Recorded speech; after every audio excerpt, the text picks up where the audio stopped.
Grand rising, grand arrival, grand return. Peace and blessings to the righteous and repentant alike. I am Sophia of the AmaruKhan Band of Indians, and this is your daily transmutation report where we practice manipulating the incoming rays to the earth in a format that best serves our Creator. Today is Sunday, September the 8th, 2024, 6 a.m. Eastern Daylight Time, coming to you from the Sunshine State. We have our sun at 16 degrees of Virgo. Our moon is at 14 degrees of Scorpio. We have a little bit more energy. The energy is building now towards our Pisces full moon coming up in a few days, about a week time, 10 days time, not a week, 10 days time from today, basically 10 degrees time. We have a lot of energy pointing towards Neptune. We have Mercury at 28 degrees of Leo in conjunct with Neptune at 28 degrees of Pisces.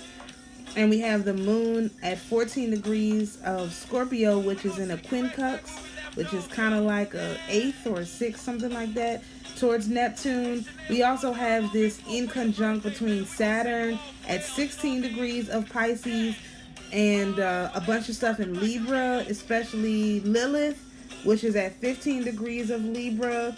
Lilith is primal instincts, deepest desires, and shadow selves, in that in conjunct energy with Saturn, which is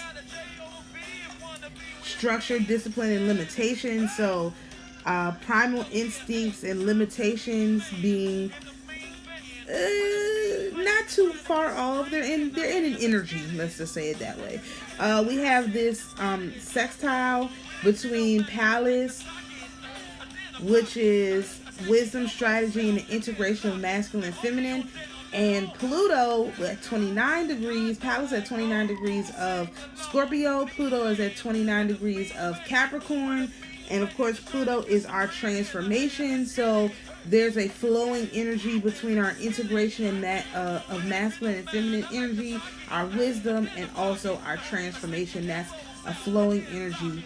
If you'd like more in-depth explanation of the astrological influences, please contact your favorite astrologer, and they will be better equipped to give you a full breakdown of what these astrological influences are doing for you. All right, we're on day 6 of our moon cycle. This is a waxing crescent moon. It is 5.9 days old, 25.2% illumination, with a moon rise time of 11:59 a.m. and a moon set time of 10:35 p.m. Our moon governor for today is Enchede. This 6th head of the moon sphere is able to create love in untrained people, in man for a certain woman, and vice versa, in a woman for a certain man. To the trained spiritualite, however, will be explained by Enchede the mysteries of sexual magic in its relation to moon magic. Apart from that, the latter will teach the spiritualite the charging of all kinds of talismans and amulets provided with fluid condensers with influences of the moon by force of sexual spiritualism.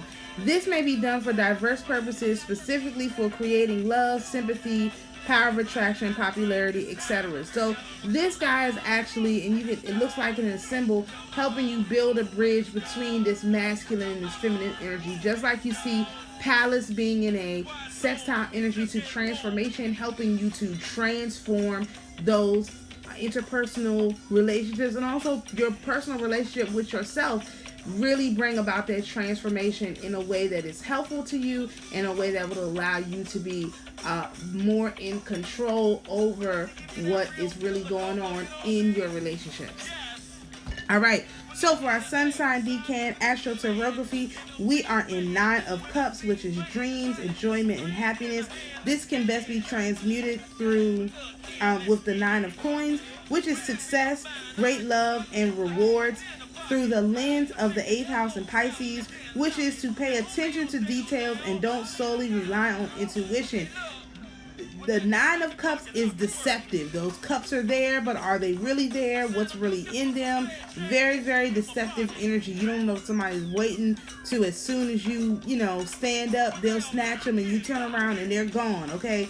You want to have the actual coin in your hand. This is what the 9 of coins is. This is success, real success, great love, real love you can feel, rewards, physical, tangible rewards, and make sure you are grounding what you want in something physical. It has to be attached to something that really exists. You don't want to be manipulated at this point.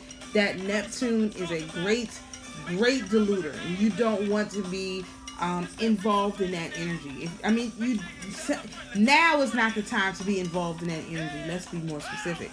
All right, so for our North Node decan, we are in 2 of Wands, which is plans, travel, new ideas. This is our Jezebel card and our outside influence card, and you can best transmute this through the 2 of Swords, which is indecisions, solutions, and difficulties, which is our intuition card, through the lens of the 2nd house in Libra, which is to prefer to work with others and don't want to care for self. Again, this is a time to be looking around you, seeing how other people are doing, making sure people are physically taken care of, and not just thinking about yourself, like, are you good? Like, no, you need to start looking into, especially with this flowing energy between Palace, which is the integration of the masculine and feminine, and Pluto, definitely making sure your relationships are straight, they're on good ground, that kind of stuff. That's the kind of energy that is here to help you with those kind of things. And of course, if it's not interpersonal as in with someone else, it could also be interpersonal in the sense of between your masculine and your feminine energy, making sure those things are balanced out and that you are not out of alignment. All right, for our Tree of Life yearly progressions and predictions, we are in Mercury energy all the way until September the 11th. And this is the 10 of Swords, which is sudden ending, failure, and backstabbing. This can be transmuted through the 10 of Wands, which is no perspective, burden, and accomplishment. This is our tunnel vision card through the lens of the 9th house in Gemini, which is to learn how to properly use words and wisdom. So again, you're probably not saying too much, but you are preparing to maybe engage with people a little bit more, but you're definitely observing, seeing who is doing the work, seeing who really could just use a hand and what you could possibly help them with, so that when the time comes and you are able to offer that helping hand, you don't have to, there is no hesitation. You're just ready to go, right? So if you enjoy this type of astrology content, please feel free to join us over on YouTube, where my handle is Sophia Spiritualite. If you are interested in seeing all of the slides, you can join us on Patreon for the Schumann Mystery School. The link is in the description. Thank you so much for joining us for today's daily Transmutation report. Peace and blessings, and we'll see you tomorrow.